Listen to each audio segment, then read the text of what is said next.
Hello, Shiver Seekers. Are you ready to follow us into the unknown? I'm Cynthia. And I'm Stephanie. You have found the dark oak. Today, I'm going to tell you all about the highly reported on disappearance of Chandra Levy. Welcome to the Dark Oak, the mystery podcast with purpose. Each month through our charity, the Branch of Hope Foundation, we give a portion of our earnings from our Patreon and sponsors to a nonprofit organization related to the first episode of the month. That is this month, so we will be introducing a new sponsored organization today.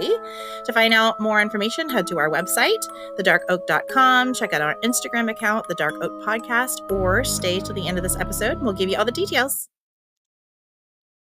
Thanks, Stephanie. Hey, we just came out of our third annual Oktoberfest, which is a celebration of all things spooky here at the Dark Oak. And we were having a very special giveaway for all of our Patreon members. And Cheryl K won the beautiful handmade Edgar Allan Poe inspired quilt that Stephanie made. So congratulations to Cheryl for winning that. I've already been in contact with her. She's super excited. So Yay! yeah, I Cheryl, know. I was going to say, Cheryl, definitely made with love. I was actually just sharing with Cynthia that quilt making is now my in addition to writing and researching for this podcast, quilting is now my anxiety reducer. So trust, it was made with so much care and love and joy. And I just want to say, on behalf of all of our listeners and all of our Patreon members and myself, thank you so much to Stephanie for taking her time. Because as we've discussed, she has just so much of it, so much extra time. She's really got nothing going on. Seriously, thank you for taking your time to make that beautiful gift. And I'm hoping we can talk you into making some more in the future, because we had record amount of new Patreon members during the month of October. And I think it's because they all wanted your quilt.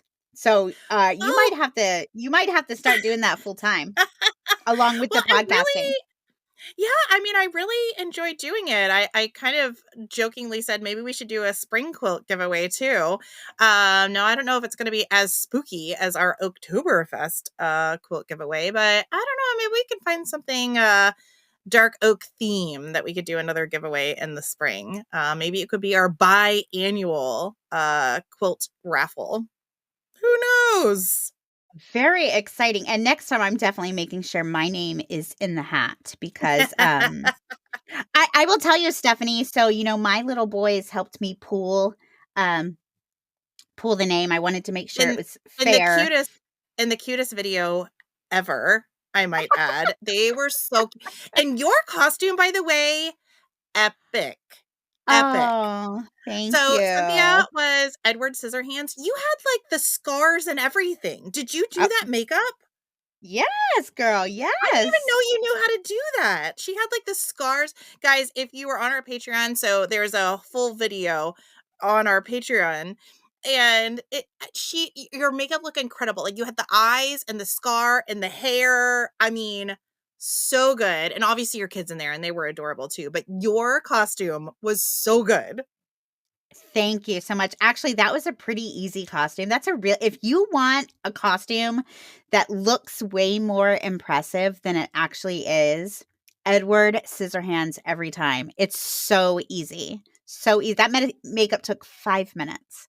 5 minutes for that makeup. I don't even believe it. You are a talent. But you are a talent is all I'm going to say. Pretty much the Edward Scissorhands look is just like, make yourself, instead of putting like the eyeshadow, on your eyes, put it underneath them, make yourself look really gaunt. Just draw some scars on, put a crazy wig on, white t-shirt, gray pants, and some scissors for hands. Done. Yeah, but you had like the suspenders and everything. Yeah, suspenders. So good. Easy So good. peasy. Easy peasy. And it does. It gets a lot of I think it's just such a beloved character that people kind of go gaga over it, but it's actually such an easy costume. Wow. And for you and Yeah. me, we've already talked about our love for Johnny Depp.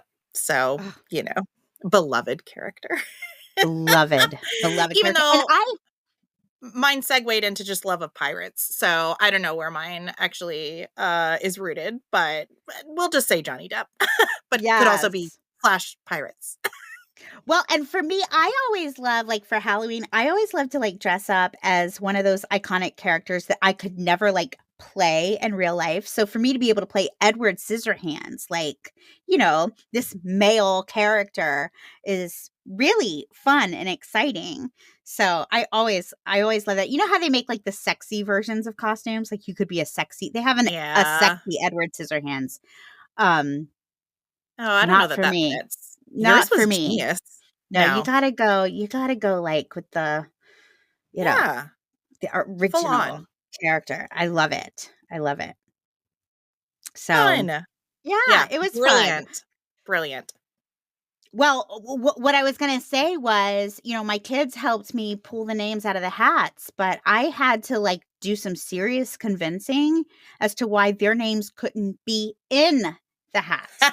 Because they I could both, totally but see that. especially my 9-year-old was like, "Mom, I'll pay the money. I'll give you the money. I want to be in the drawing." And I was trying to explain, "No, that wouldn't be fair. Like, these people, are paid, like, and he's like, "I'll do let me get my piggy bank. I'm in. I am in." I was like, "Oh yeah, sure."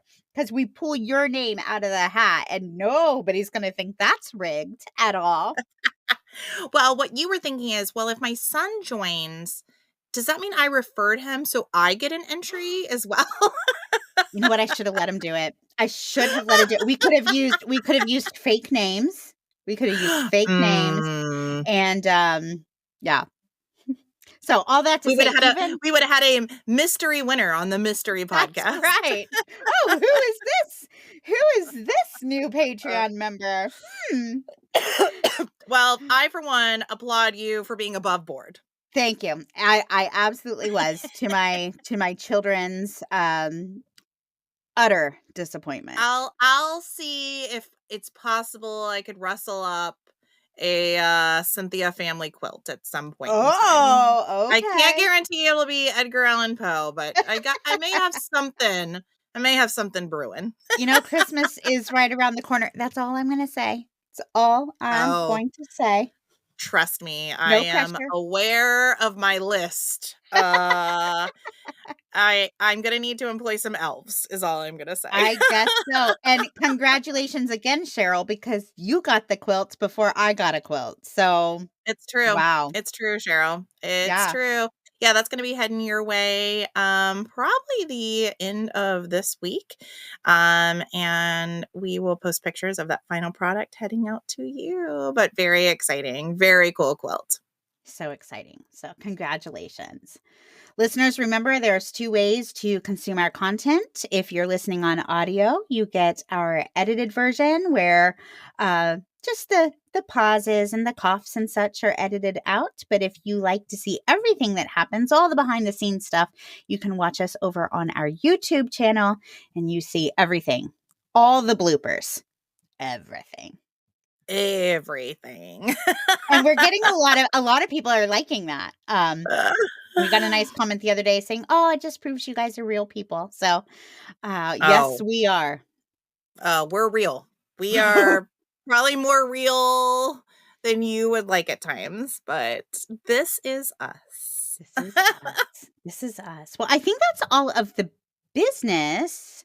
Stephanie, I wanted to ask you. So, Chandra Levy, I was turning 19 years old, right in the middle of, all of the coverage of her disappearance.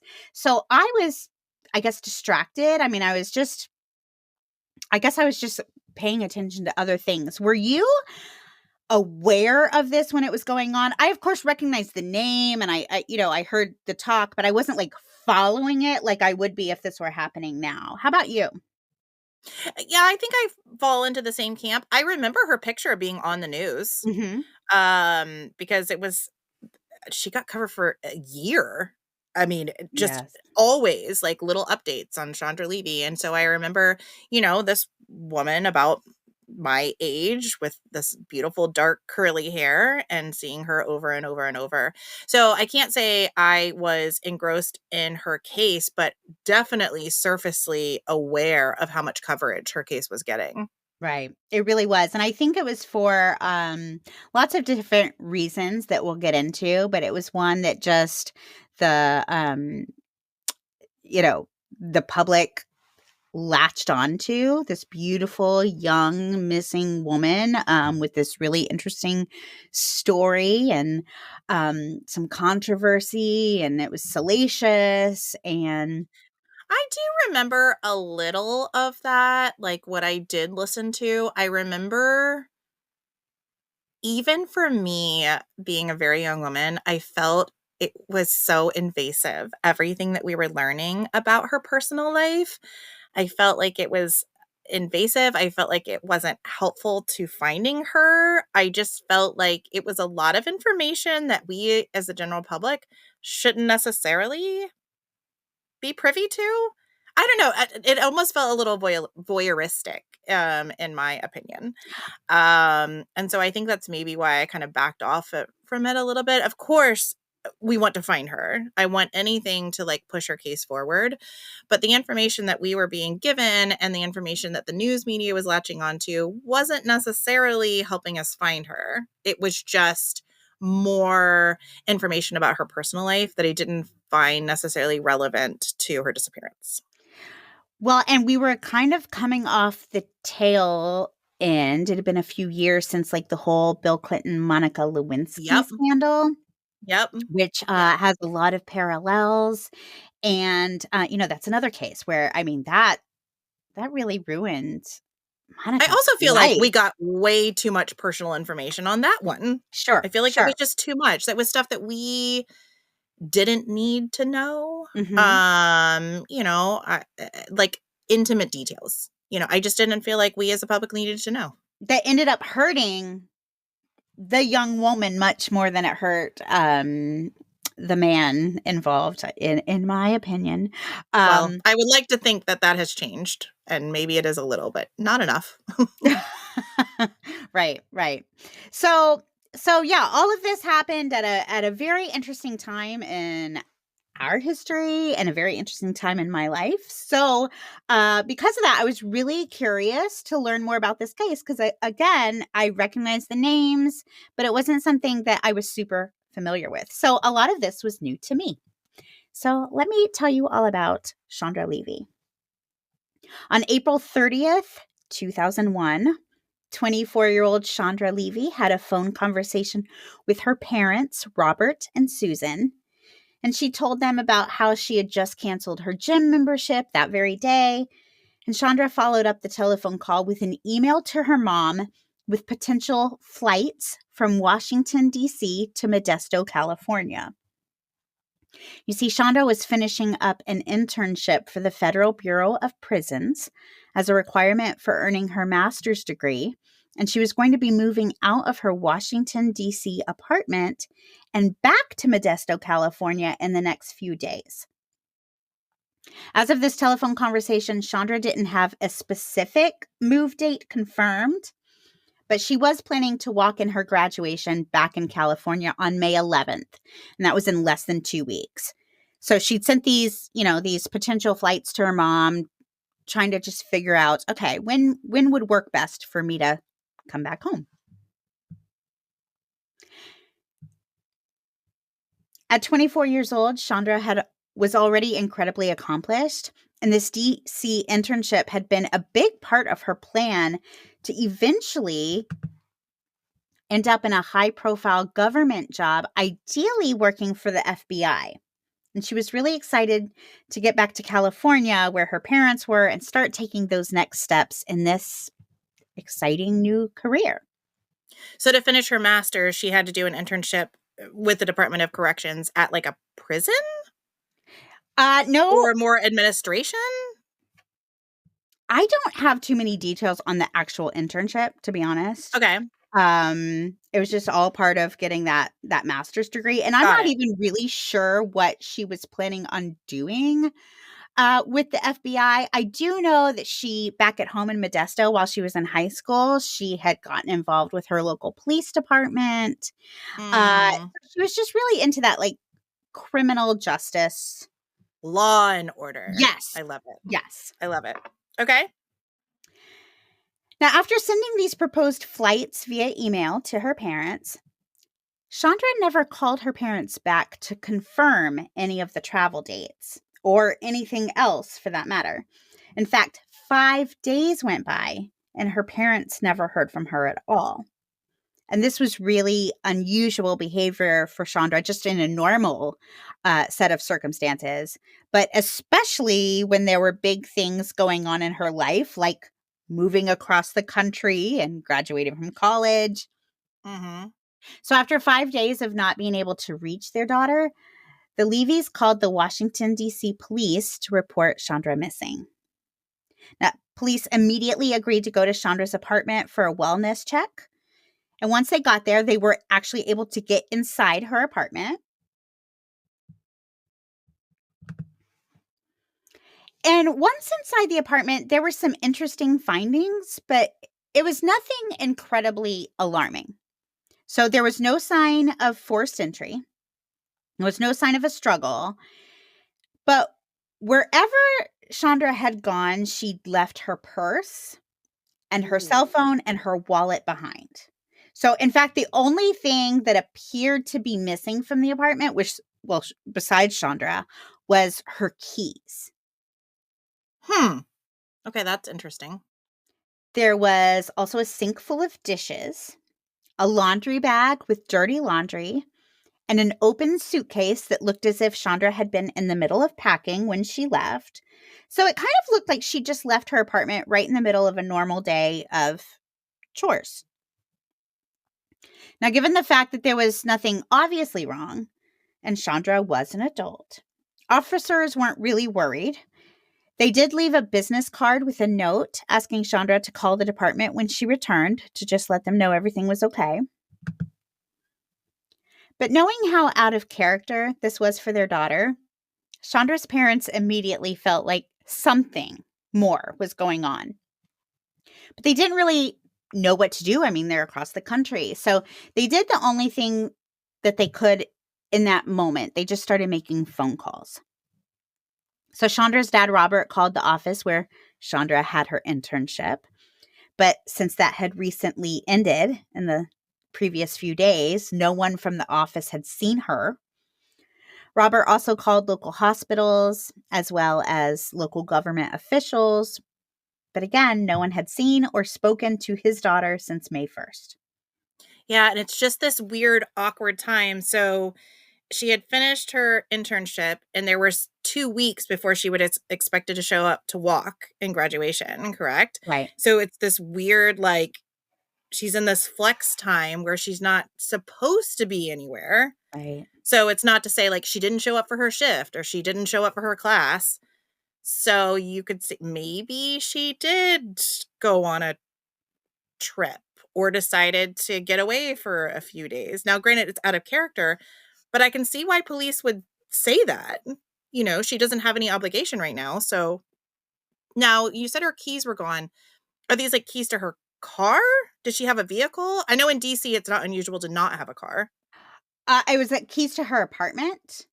Oh, keys to her apartment. I don't know that Okay. she had a car. I haven't seen anything Okay. about a vehicle. Okay. But keys to her apartment. So that could have meant anything. She could have just gone for a walk. Right. Right. Wouldn't you have taken your cell phone though? Maybe not. I can see how you wouldn't if you're just going out real quick. And at DC, depending on where she is, you know, walking to the corner store or something is not unusual, even though she didn't take her purse. Okay. All right. Tell me Right. more. So, and I will say about taking the cell phone, because I thought that too. I thought, well, I would at least have taken my cell phone. I mean, I take my cell phone everywhere. This was 2001. We had cell Right. phones, but they weren't smartphones. So it No, I get wasn't, you. I get you. I think I still would have taken my cell phone even back in 2001, but it wasn't like what it is now where your cell phone is everything, your email, your internet, your phone, your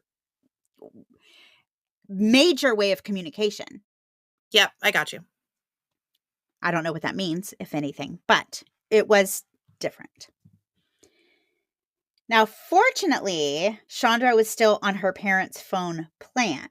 So they were able to get her phone bill pretty quickly. And this was really Oh, that's helpful. great. That's Right. great. Yes, because it allowed her parents to see the phone numbers that Chandra had been calling. And Great. there was one number in particular that Chandra had called many, many times, like enough that it stood out. And she'd called this person, or she'd called this number, even on the very last day that anyone was known to have heard from her. So Susan called the number. It rang. It went to voicemail. And Susan was surprised when the voicemail answered. It was the voicemail of the office of U.S. Congressman Gary Condit. So let's talk about Gary Condit. He was a 53-year-old man who'd been serving in Congress for 12 years. He actually served in California's 18th congressional district. So he was the congressman for Modesto, California, where the Levy's Mhm. family lived. He was a Democrat, but he leaned a little more on the conservative side. Gary Condit was married to his high school sweetheart, Marilyn, and together they had 2 adult children. And Congressman Condit was doing quite well in the political circuit.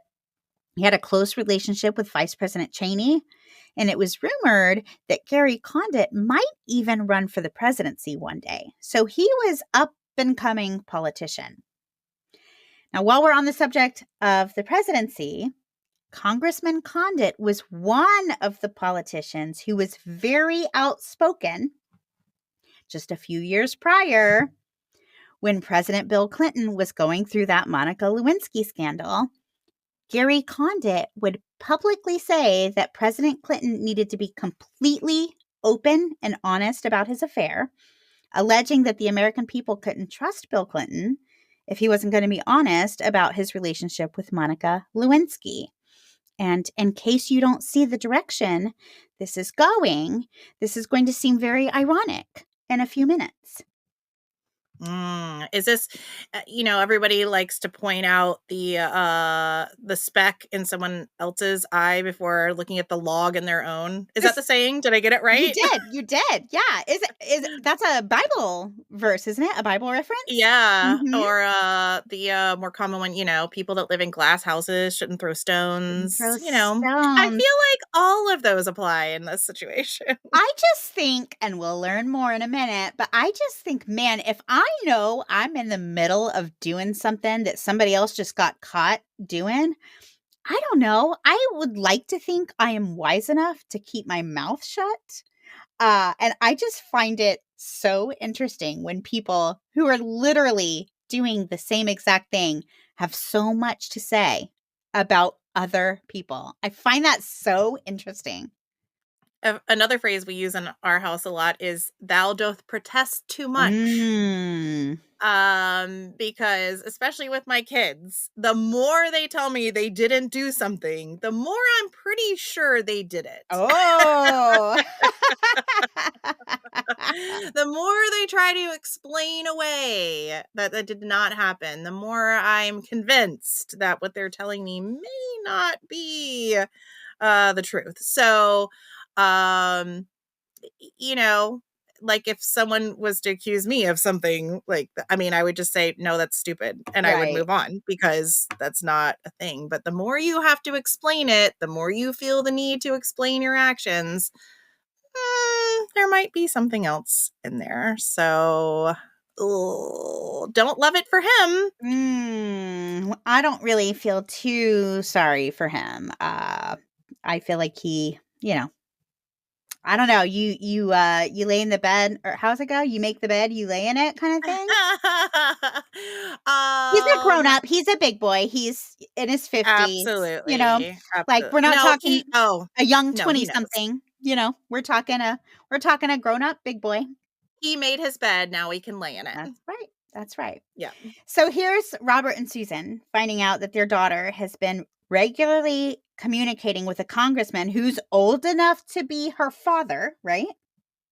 Mm-hmm. So Robert looks up Gary Condit's number in the yellow pages and he calls Gary Condit at home. Now, Robert, he's a smart guy. He knows he has to tread carefully if he wants this married congressman to cooperate with him. So instead of asking the questions that I'm sure he really wanted to come out and ask, Robert talks to Gary as if he's coming from the position of being a worried father who's just reaching out to local officials to help find his daughter. I just think that's so smart, right? Oh, and would have taken so much self-control. So much self-control. Oh, right? Mm-hmm. Gary tells Robert that he has met Chandra, but he doesn't really know her very well. He tells Robert that he met Chandra when she and a friend took a tour of his office, and Chandra had reached out to him and asked for advice once. But throughout the conversation, Gary really places a lot of distance between him and Chandra. Mm-hmm. But the Levys have the phone records. Mm-hmm. They can see how many times their daughter reached out to the congressman. And this reminds me of what my former boss used to say. He used to say, the numbers don't lie. And it was a little different situation in that case. He was just saying, you know, you can tell me you worked really hard on this all you want, but if you worked really hard, I'll see it in your numbers. Like the numbers don't lie. And it, you know, different situation. But in this case too, the numbers didn't lie. We can see how often you're talking. Well, and even if he had said something open, like, yeah, she was asking me a lot of advice, so she called me a lot.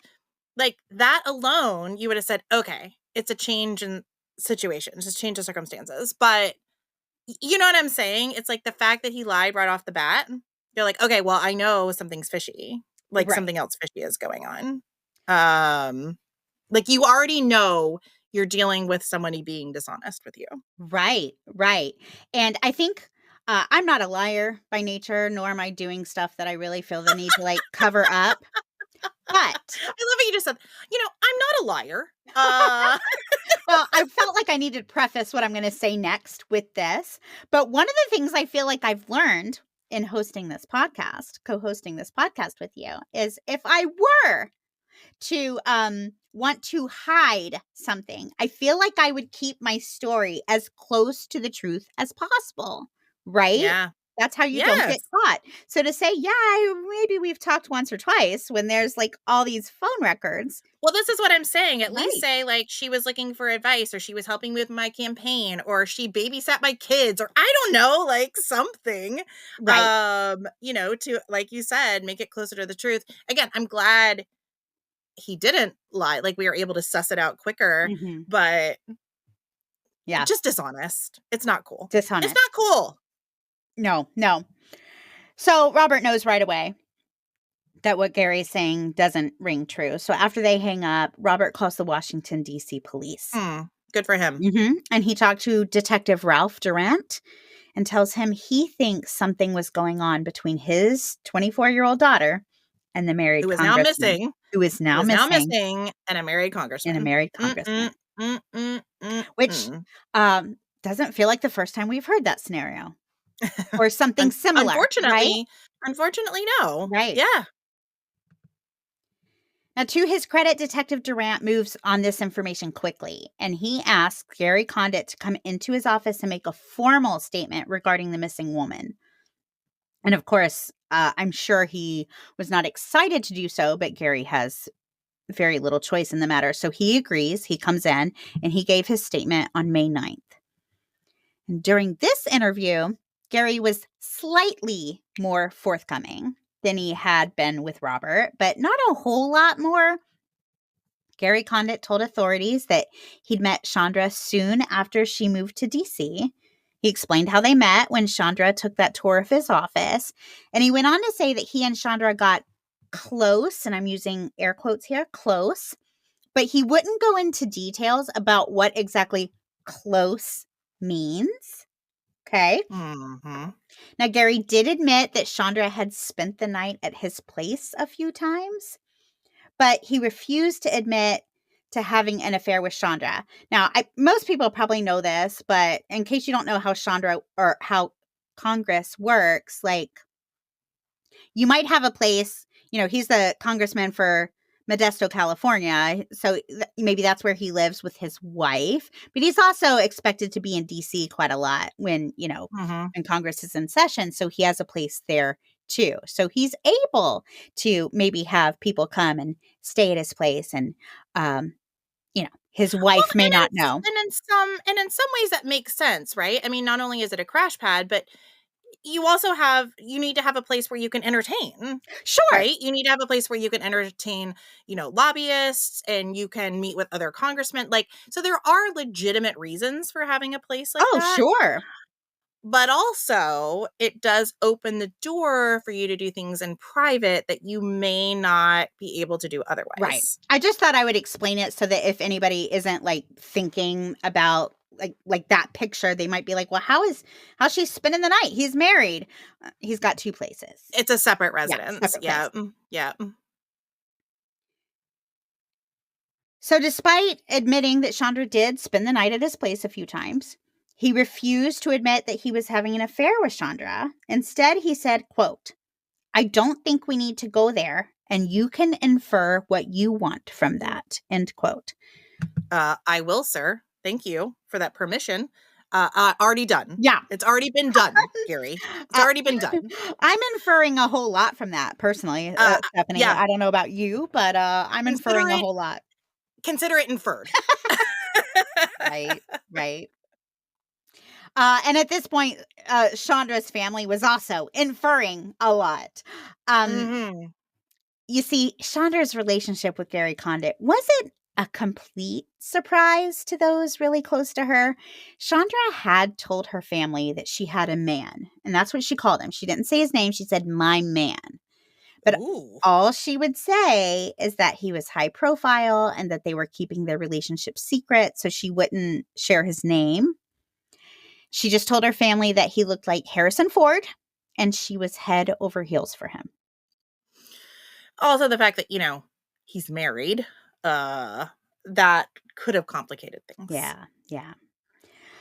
And she was pretty head over heels for him. In fact, she was so head over heels that Chandra had apparently slipped up and accidentally revealed her high profile boyfriend's name to her aunt. And of course, his name was Gary Condit. Yeah. So after Chandra went missing, her aunt reported to the police that there was a lot more to Chandra and Gary's relationship than he had previously revealed. Not only did Chandra's aunt accuse Gary Condit of having an affair with Chandra, she was able to provide intimate details about the workings of their relationship. Things like the fact that Gary wouldn't let Chandra take her ID with her anytime she was out with him. And if they were in the elevator in his building together, if anyone else got onto the elevator with them, she had to get off on a different floor so that no one would suspect that they were together. Ladies, if you ever have to get off on a separate floor in an elevator with your man, you need to find a new man. Right. Just a PSA. Yeah. You do you, but just a general advice. Find a new man. This just makes me so sad for Chandra because I've been 24. I mean, she was 24 years old. This man was 53. Powerful, charismatic, charming. I totally Look see. like Harrison Ford. Look like Harrison Ford. I totally see why she was in love with him. Absolutely. And I totally see the power that he held over her. And I can totally see how a young 24-year-old, now she was very smart. She wasn't some dumb broad, Sure. She was just really smart woman, but she was still 24 years old and in love. And I just hate that somebody who was older, old enough to know better, old enough to know that he was abusing his power, all the Mhm. things. I That it hate was just an inequitable relationship. right. And I just hate it for her. Even without what we know ends up happening, I just hate the situation for her. But Mhm. I think, I don't know that at 24 years old, I would be looking at this relationship and thinking, you know, he's not doing right by me. I can see getting swept up in all the excitement of it. And who knows what he's telling her will eventually happen. As we Oh, know, that's what keeps you hooked, right? yes. I just got to get through this year. I've just got to get, it sounds like he had adult kids, but maybe I've just got to get through so and so's wedding. I've just got to get through my wife's such and such. I've just got to get, and it's just the string of lies to just keep her hooked. So who knows what he was telling her too. Right. But as you said, he wasn't doing right by her. Right. Right. And she was so young. Again, not to say that all young women are vulnerable, but I can see how you might be. Well, and you just don't have the wisdom of time. Right. There are just certain things that, time and relationships, and life, they Mhm. just, you know, you learn. Oh, You just haven't had experiences to know. And sure. I was in relationships that I should never have been in, but I learned from them. Right. I learned what I was worthy of, Mhm. and what I should expect out of a partner, out of somebody I'm sharing my life with. Right. Right. But it took me a while to learn that. That Oh, doesn't come naturally. right. And sometimes you learn it through these Yeah, relationships failed that relationships. aren't what you Yep, want, that's aren't right. what you need. That's right. Well, Chandra's aunt was very much her trusted confidant. So much so that on April 29th, so the day before Chandra was last seen, Chandra left a voicemail for her aunt saying that she had really big news that she was excited to share. Now, Mm. unfortunately, to this day, we still don't know what that big news was. And of course, now we know that this big news could be something really big, something really important to Chandra's case, or it could have absolutely nothing at all to do with her disappearance. We don't know. And boy, do we talk about red herrings on this program. There are so many missing persons cases, unsolved murder cases, where we think that this one thing could hold the clue, but it could be a nothing.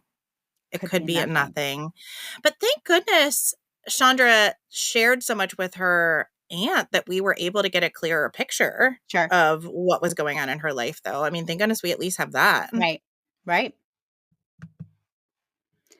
Chandra also made several other calls that day that she left her aunt the voicemail the day before she went missing, including a call to Gary Condit. So she did call Gary that day. Now, once the allegations of the affair came out, because they always do, hint, hint, you will be found out.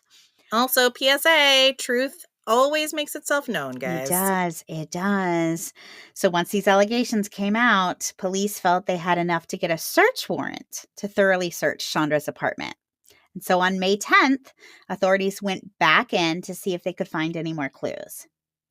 And at first, it didn't really look like much had changed since that first visit when they'd performed the wellness check, except there were some notes that were left by Chandra's door that appeared to have been moved. Now, I couldn't find a picture of this, and the description of it seemed a little strange to me. It almost seemed like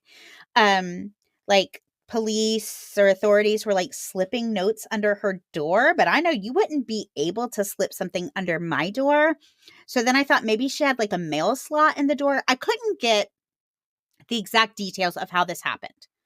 But Okay. apparently there were notes that were being left for Chandra. Hey, we're trying to find you. Reach out to us. Mhm, mhm. And when the police came back for this search, instead of these little notes being like left right in the door where they should have like fallen or rested, they were pushed further back almost as if someone had entered the apartment and they'd kind of got like pushed Oh, away. open the door. Okay, Right. got it. But again, I'm just thinking there's no way you'd be able to put something inside my door. So it's just hard for me to imagine, but I have seen that reported several times. Maybe, I don't know, depending on what the apartment is, if it had an interior entrance. I know, like, at hotel rooms, they always can slip something under the door for hotel rooms, Yeah. because they'll slip, like, our bill under the door. Yeah. So if this was, like, an internal entrance, Hmm. if there was a hallway Yeah. that was internal, the doors aren't always as, like, sealed as, True. like, external doors. So I could see that being a possibility, True. depending on the configuration of her apartment, if it was like an indoor entrance. Right. Yeah. That's true. That's true.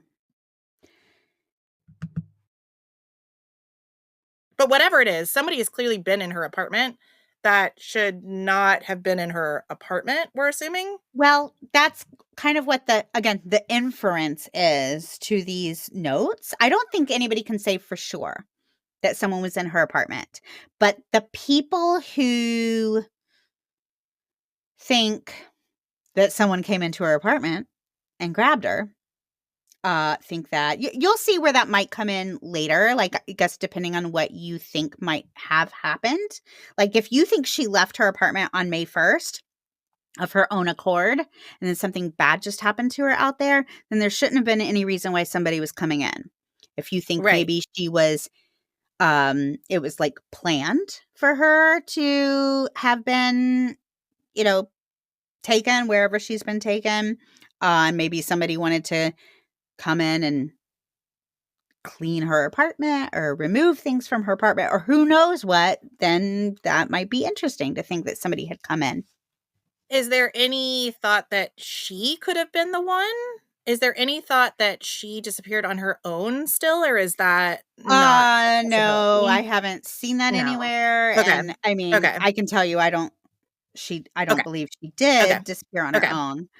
Yeah. I mean, I guess can't say for sure, but it was just Yeah. something that, like, depending on where you fall, Yeah. depending on what your opinion is, you may find it interesting to think that somebody had been in the apartment after she went missing.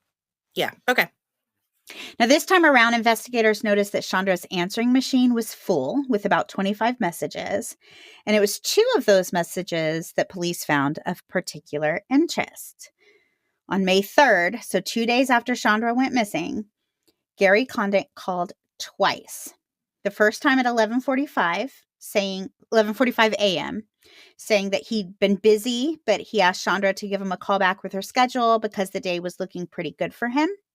So it kind of inferred that, like, hey, I'm sorry I haven't talked to you in a couple days. I've been busy, like, was kind of like the vibe, like Mhm. Mhm. explaining why they hadn't talked, but maybe we can get together. And then he called back at 6:30 that night and left another message, this time saying, hey, I haven't heard from you. Maybe you're out of the country or something, um, which is That's a random thing interesting. to say. It's a little interesting to me, unless you really know the behavior of this person or the pattern of this person's behavior, or even maybe even had plans to meet up with them. It's a little weird to call somebody at around noon and then less than 7 hours later call them and be like, well, you must be out of the country because you haven't called me back. Unless this person calls you back immediately, like answers every phone, like maybe that's really outside of her typical behavior. Maybe he called and she like called him back ASAP. I don't know. Yeah, but why would you say, "Are you out of the country?" Was it, like, joking? Like, "Haha, No, are you out of the country?" Like, no, was she known to fly out of the country on a whim? no, no.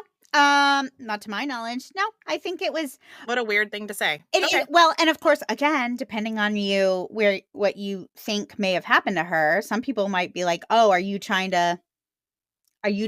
like let's Oh, sure, I say." would think it would be like an alibi call, Yeah, like an like, alibi. "Oh, you must be out of the country." Right. Yeah. Because I don't think I think I can go ahead and tell, I don't think it's a spoiler to say there are some people who think that Gary Condit may have had something to do with Chandra's disappearance.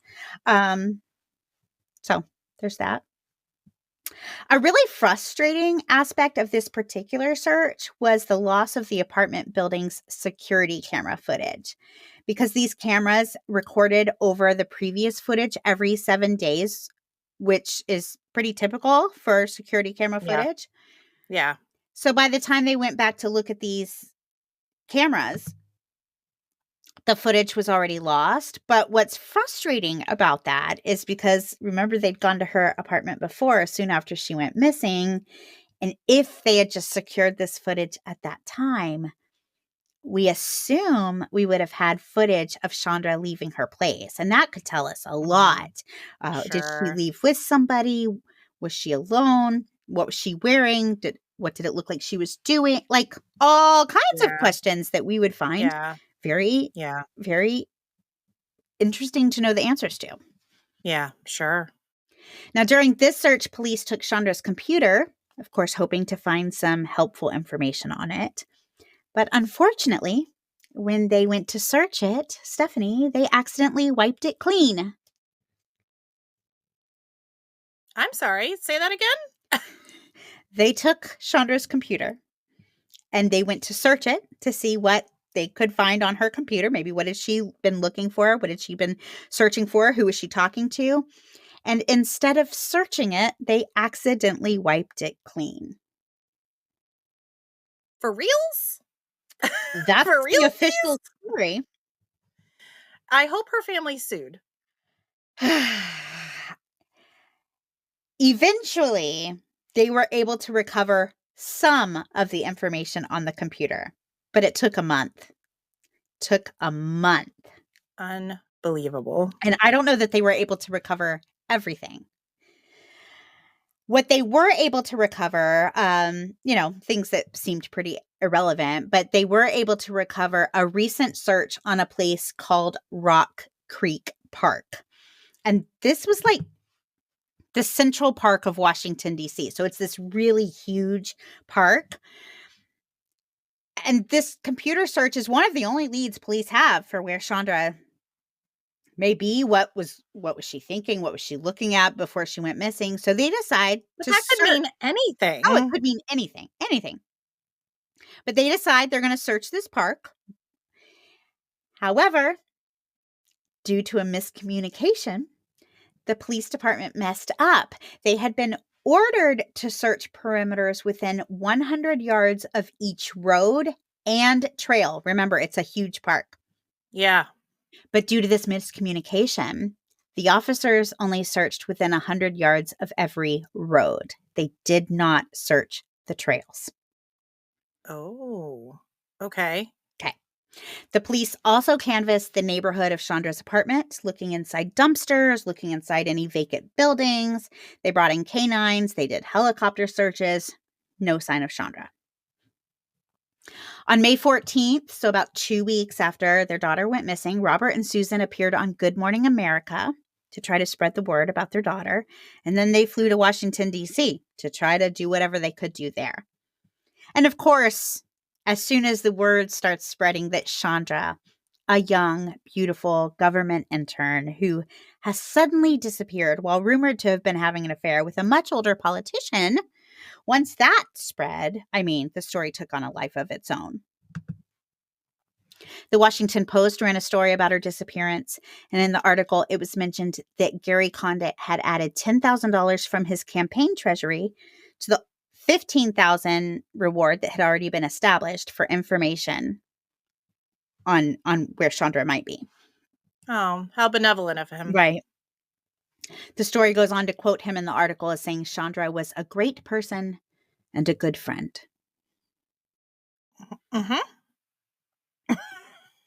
And with this, Gary Condit starts getting a lot of attention. He continues to deny any involvement in Chandra's disappearance and keeps trying to put distance between them, relationship-wise. But the press was having a heyday, and the story goes national. And that's when other women start coming forward. A woman in San Francisco told police that she, too, had an affair with Gary. She said in 1992, when she was a 22-year-old college student living in L.A., she met Gary Condit and things turned romantic. When she graduated in 1994, he offered her a job in his DC office and asked her to move into his condo. And she agreed. She said he gave her beautiful, expensive jewelry, and in return, she would buy him an expensive watch. But the romance started to wear off when she started noticing he was actually very controlling. While she was dating him, she said she wasn't allowed to talk about their relationship with anyone. Sound familiar? Yep. They could never go out together, but he didn't like her going out without him. She definitely wasn't allowed to talk to any other men, despite he's married. So in 1996, she broke up with Gary and cut off all communication. Another woman named Anne Marie Smith came forward with a similar story, and Anne Marie is a flight attendant who met Gary on a flight in 2000, and her affair with Gary actually coincided with Gary's alleged affair with Chandra, which breaks my heart because I don't think Chandra knew. I do not think. God, I hate I that. know. I know. On May 9th, 2001, just a few days after Chandra went missing, Anne Marie got a weird call from Gary Conant saying they couldn't talk anymore. They had to lay low for a while, and that seemed really odd. She didn't know what was going on.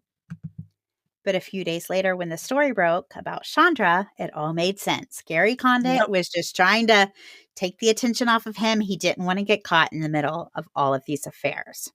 So gross. So gross. You're gross. So You're gross. gross, Gary. Your girlfriend is missing, and you are just worried about what it's going to do to your campaign, to your career. You're gross, Gary. Gross. And, you know, it didn't matter. Things were continuing to get more and more uncomfortable for Gary. Someone called in a tip to the police saying that they had seen him throw something away in a trash can, like far away from his home. And he didn't even like throw it away in a typical manner. He pretty much like buried it in a trash can. So like put a bunch of stuff on it. And when police searched the trash can, they found the box for the expensive watch that turned out to be a gift from one of his lovers. So this is just one example of how in the middle of Chandra being missing, he's looking out for himself. He's just looking out for himself.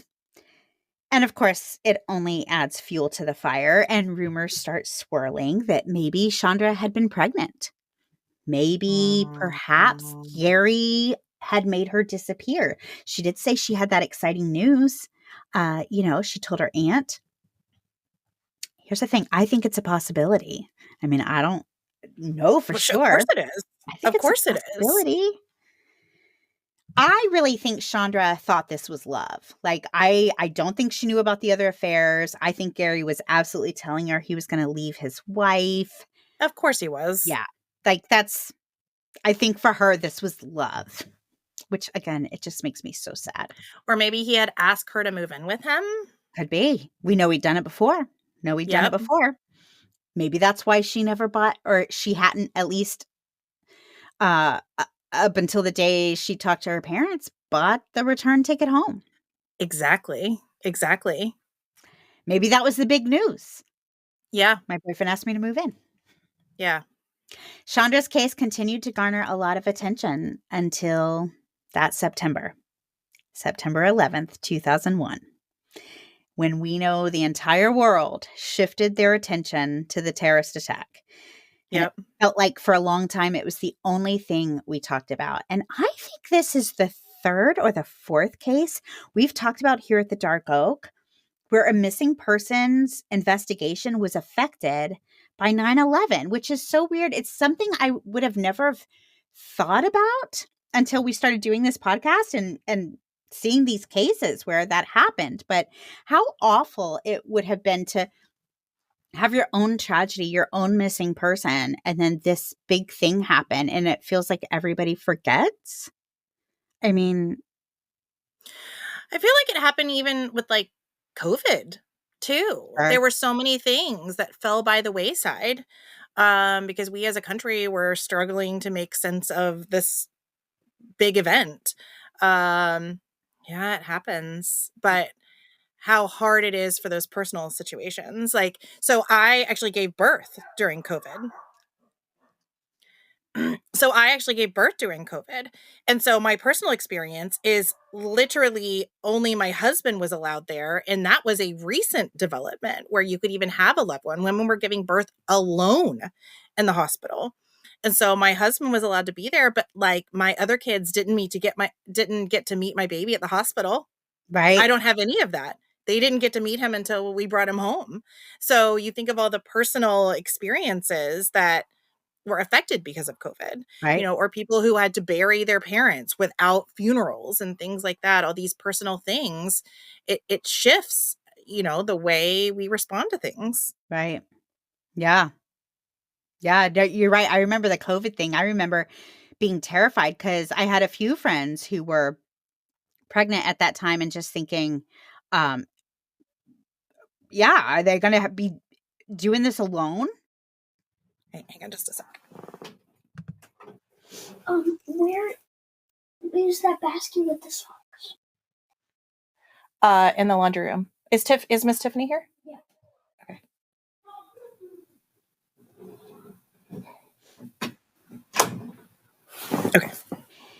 In a nationwide poll of 900 registered voters, 44% of American respondents thought that Gary Condit was involved in Chandra Levy's disappearance, and 27% felt that he should resign.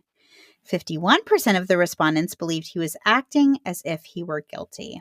And on March 5th, 2002, Gary Condit lost the Democratic Party election for his congressional seat to his former aide, Assemblyman Dennis Cardoza, with the Chandra Levy controversy being cited as a contributing factor. So there I say you reap what you sow, sir. Yeah. I mean, I don't know if he's responsible, but he's still not a good guy. Well, again, here's the thing. Like the thing that I'm just like, how dare you is, he's talking about how Bill Clinton can't be trusted because he's hiding these affairs. And then what? Like, again, like the nerve. Mm-hmm. Right. And this wasn't a one-off. He was a serial. Right. Like a serial affair haver. Right. What's the name? Yeah. Playboy. Yeah. And not being upfront and honest. It's not like, and I don't know what his wife knew or what he had communicated to her about. Maybe they had an open marriage. Maybe this is something that she knew he had girlfriends, but the girlfriends didn't know he had girlfriends. Right. He's not being upfront in this situation. Right. Yeah, that's so true. Maybe the wife was fine with it. Maybe it was their arrangement.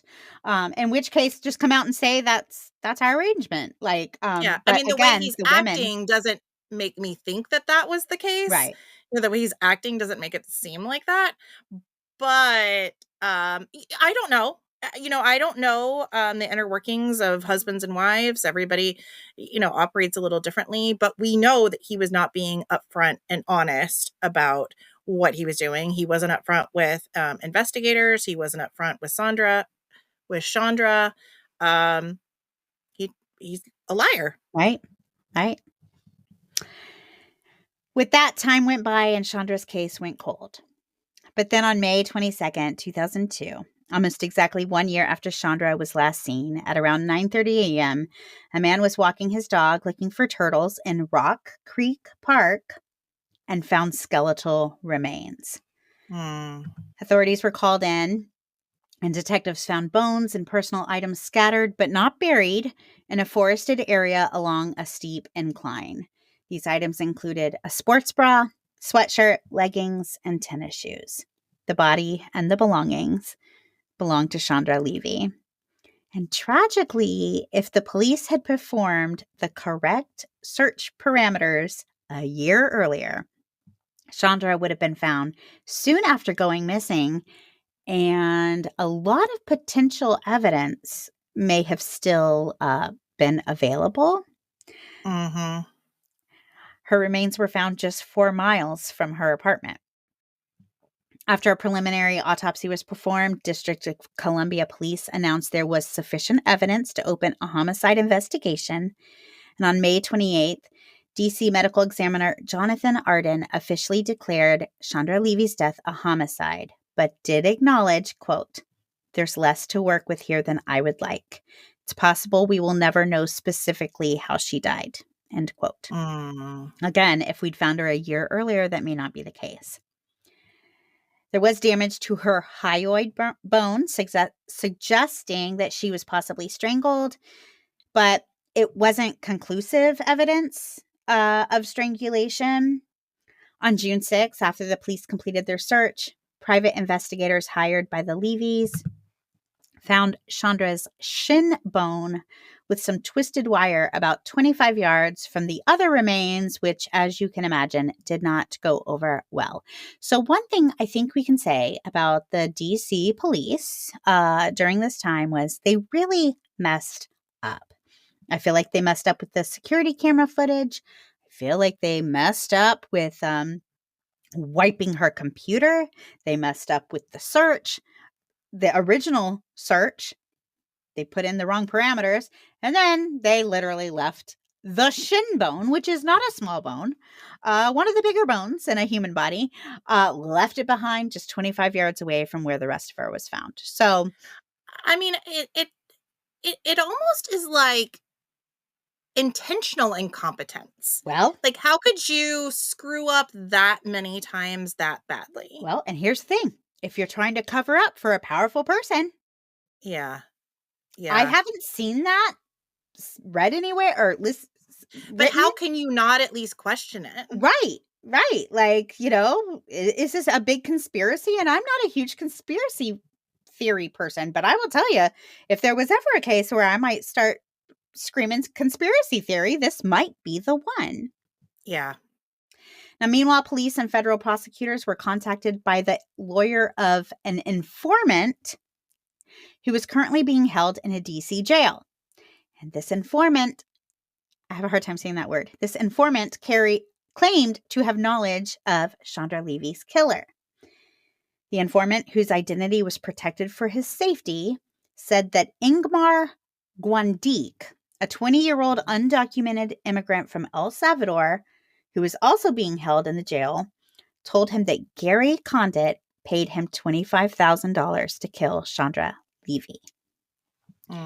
This was not the first time attention had turned to Ingmar Guandique. He had already admitted to assaulting 2 other women in Rock Creek Park around the same time. And on top of that, Guandique had failed to show up for work on the day Chandra Levy disappeared, and his former landlady recalled that his face appeared scratched and bruised at around that time. But Guandique denied attacking Chandra Levy, and on November 28th, the FBI had the informant take a polygraph test, and the informant failed. A polygraph test was performed on Guandique, and it returned inconclusive results that were officially ruled not deceptive. But here's the thing. Neither the informant nor Guandique was fluent in English, but the tests were administered by English-only speaking examiners, which can absolutely affect the already quirky result. Fail.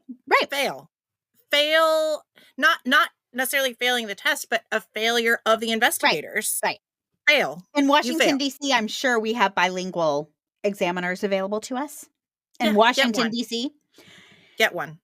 Guandique was sentenced to 10 years in prison for his attacks on the 2 other women at Rock Creek Park, but we still needed justice for Chandra Levy.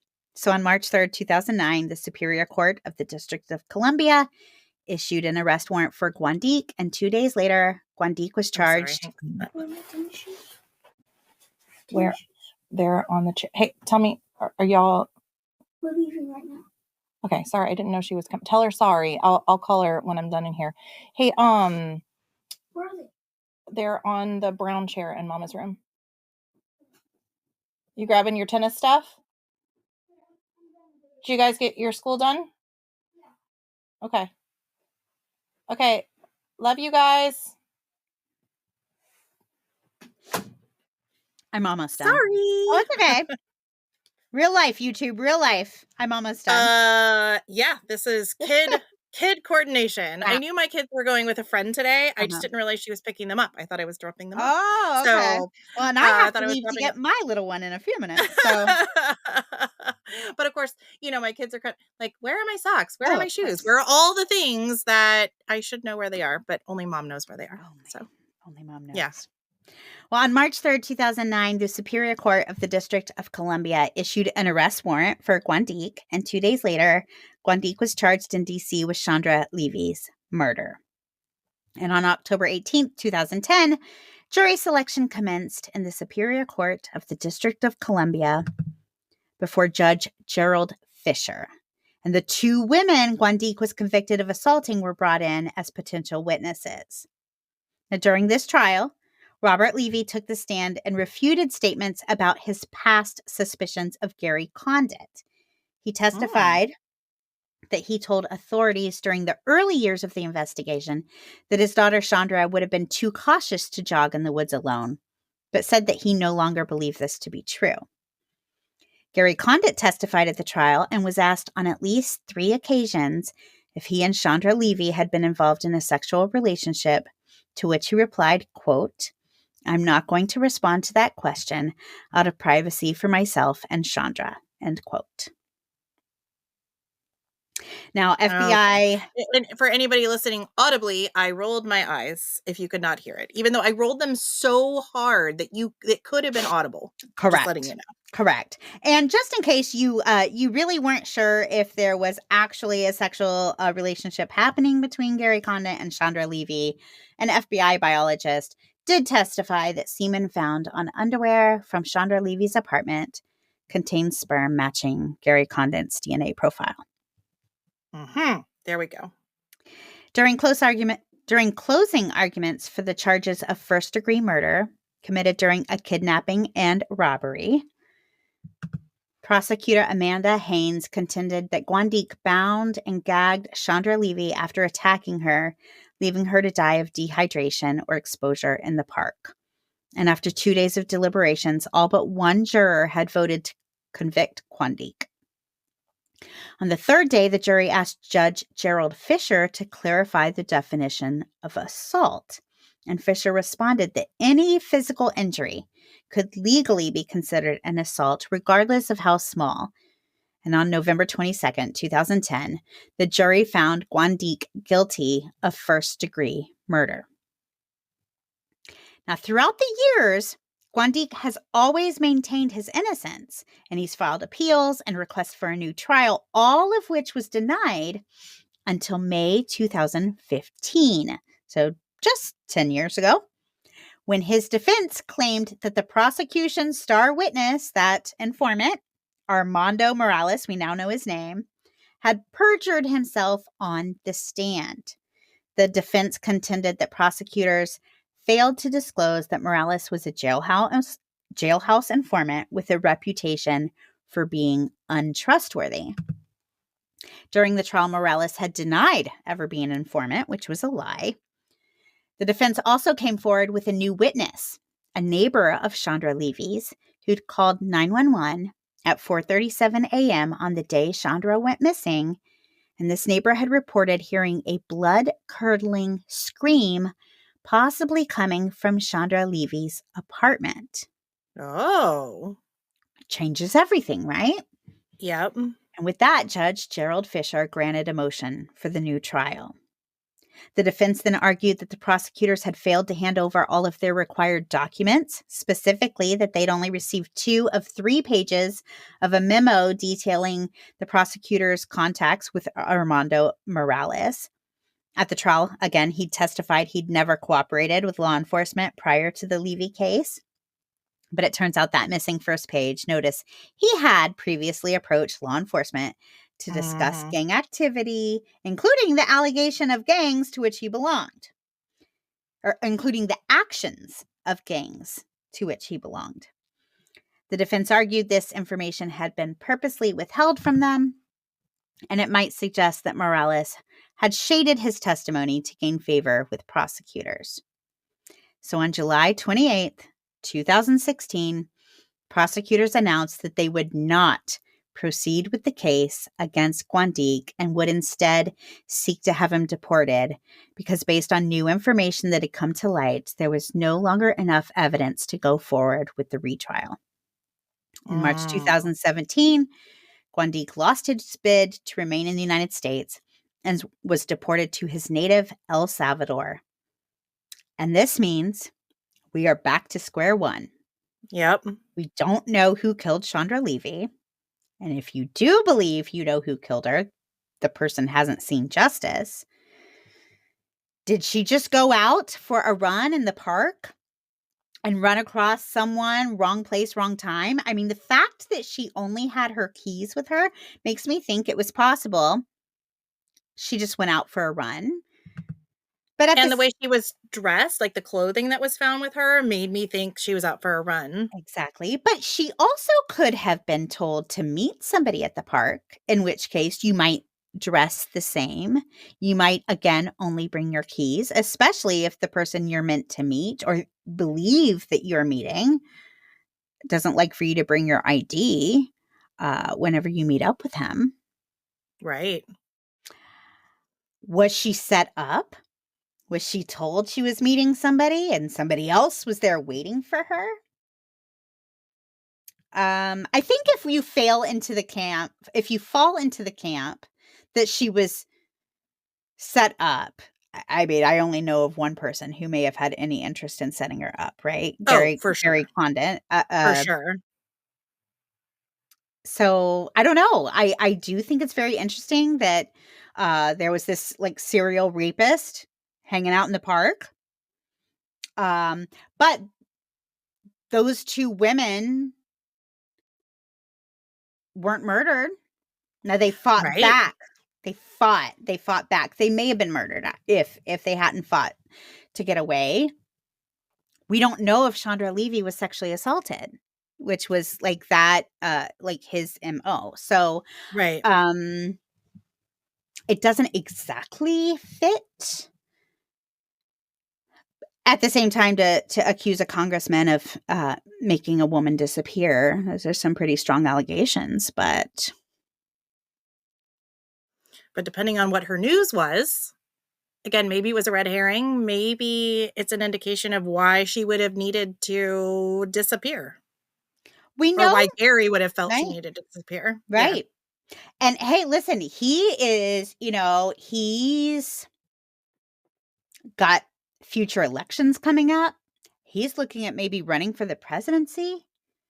He cannot have this mistress coming out saying she's pregnant, or who knows what, going to come forward and tell people if he doesn't leave his wife, or who knows what. Especially, he's very aware that he had a lot to say about Bill Clinton when Bill Clinton was doing the same thing. Like, he's very aware of how that can affect a campaign, a career, a life. But investigators never found like a money trail to link him to any kind of like paid hit or anything like that. Because I mean, just the way he sounds, if something did happen, he would have hired somebody. Like, I don't see him doing it on his own. No, me neither. I think he would have. But I also think there wouldn't necessarily be a money trail.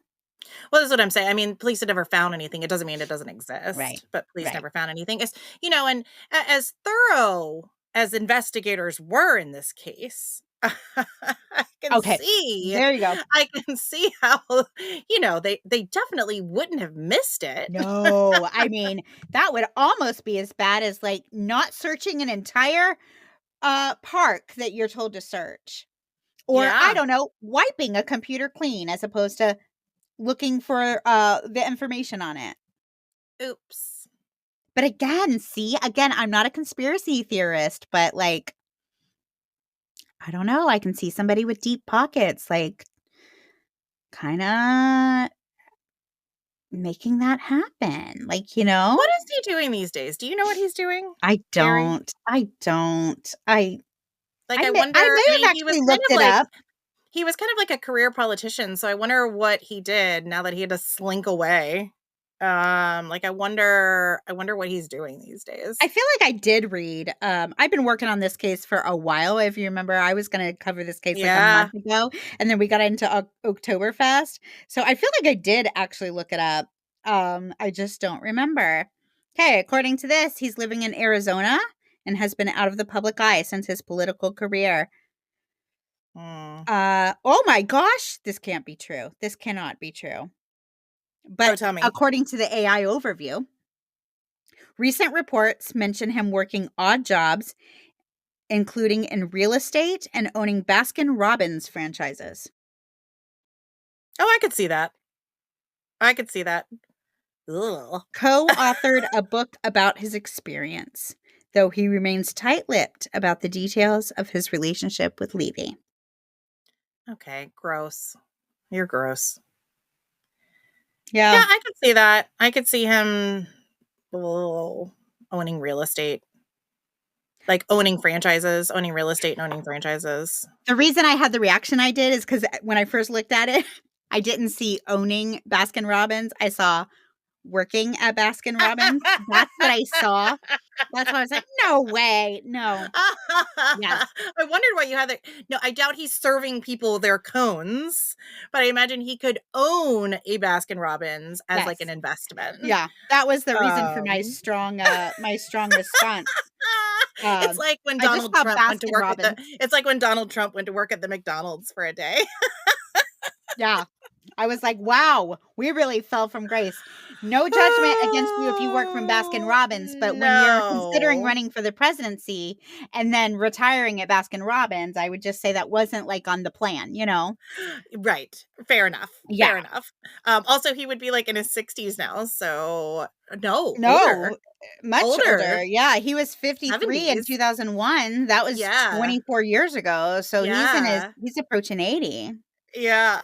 Hopefully he's retired. Serving cones. Yeah. Would you like sprinkles on that? Oh, I'm joking, but I'm not joking. He's gross. He deserves what he got. And we have talked about several cases like this of, is this what the cards are pointing us to, or is this just a random act, wrong place, wrong time? I just think, and I have friends who are politicians, so like, no offense, if you're listening, but I just think politics has the potential to make it has the potential to make a person do things they might not otherwise do. Right? Yeah. And so I can see, I'm not saying it's okay, but I can see if you've built this whole life and this career and you're afraid you're going to lose it all. I mean, look at just all the different scandalous things we have seen happen with politicians trying to keep the career on track, despite being failed humans, because we all are, right? Like, having an affair, like anybody could have an affair. Now, like you said, he's a repeat offender. And instead of just coming out and being like, owning up to it, hey, like I made a mistake, which would be forgivable.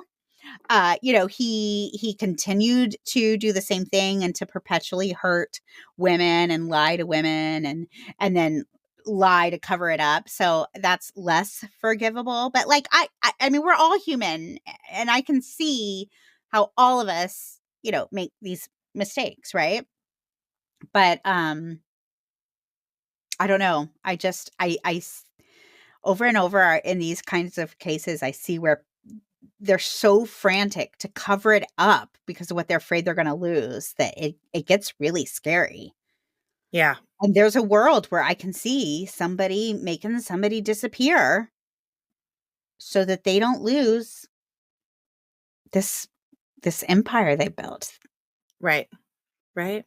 Which is awful. So, because Chandra Levy was such a brilliant young woman, and she had such big plans and such big dreams, with today's episode being our branch of hope, we wanted to do something. We wanted to give to a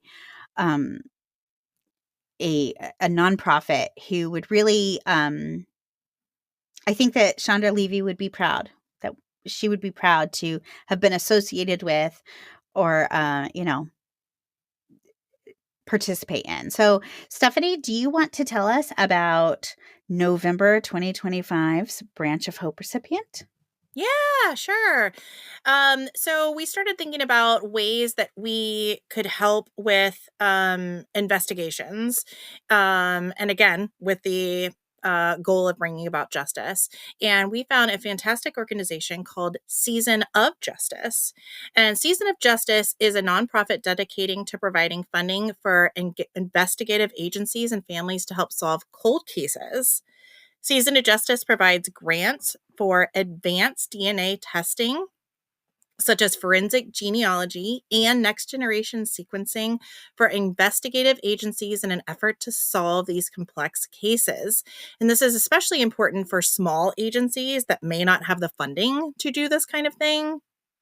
The organization also awards grants for families to support awareness campaigns and other initiatives that can assist in pushing their cold cases forward. Season of Justice's goal is to provide financial resources for both investigative agencies and families in order to bring resolution to those impacted by unsolved violent crimes. So this is one of those, if your family member died through, violent circumstances, as in this case, a homicide, you can, they have an application form, so you can apply for DNA testing. You can submit your specific circumstances, and they will help fund your testing. And talk about giving hope to families whose cases may never be looked at, either because they're so cold that investigation has ceased, or there's not enough funding to do testing, or maybe they aren't trusting of the agency that originally was testing their loved one's DNA. So anyway, such a great organization. They are currently working on 237 cases right now. So that's 230 cases that could potentially see justice because of this nonprofit. So we are incredibly proud to support them. Through your dollars, maybe we can help solve a cold case too. I love that that's a reality. They're really trying to create lasting change by pushing these efforts forward, and it's super encouraging. Yeah, I'm really excited to partner with them. And, I imagine being a loved one of those 237 victims. And to hear the news that there's finally been a break in your loved one's case, like, what a horrible situation to be in, but like what a beautiful gift for these people who've been walking the unimaginable. Well, and as it applies to this case, I think an organization like this would be even more impactful because you're not having to worry about the middleman, so to speak. So say you have there we go, an investigatory. Say you have investigators that you think aren't doing a great job. Are Yeah. you going to trust that they handled your loved one's DNA correctly? Are Right. you going to trust that they got it to the right organization? Meanwhile, this organization, they have no skin in the game. Mhm. They don't have anything to prove. They don't have anything to cover up. It's just, as you said, the numbers. The numbers don't lie. The DNA doesn't lie. This is what it is. So you don't have to worry about something getting mishandled or something misplaced or somebody screwing something up that they shouldn't. They just send it directly to the lab. And I think that's really cool. Right. Yeah. It's amazing. It's Yeah. amazing. So again, like our branch of hope, we're trying to find these organizations that are offering hope. They're offering hope to victims' families and then helping those agencies that want that extra help that may not necessarily have the funding to look into these cold cases. And we know that happens in a lot of these small little municipalities. They don't necessarily have the money to look into these cold cases. So the fact that organizations like this are seeking grant money, but then also getting donations from people like us, That's fantastic. I love it. Yes. Yep. Yep. So, yeah, that's what we are working on. So Season of Justice. I love it. I love it. Yep. Yep. All right. Anything else? I don't think so. Are you bringing next week's episode? I am. I'm working to see if my heart can handle it, but it is about the disappearance of 2 little girls. I feel like their case is really important to cover, but man, it's been a hard one. So I'm not going to announce it yet, just in case I have to pivot. But it's going to be 2 little girls who never made it home. There have been some recent updates in their case, so it's one that's relevant to today. And again, just pushing their story forward would be a wonderful thing. But woo, the ones with kids are really hard, Cynthia. Yes. Yep. They are. Yep. Yeah. Okay, friends, thank you so much for joining us. If you are our Patreon members, hang out because our afterthoughts are coming. That's right. We'll chat soon. Wow, Cynthia. Have another cup of coffee. Yeah. All right. We love you guys. Bye. Bye-bye.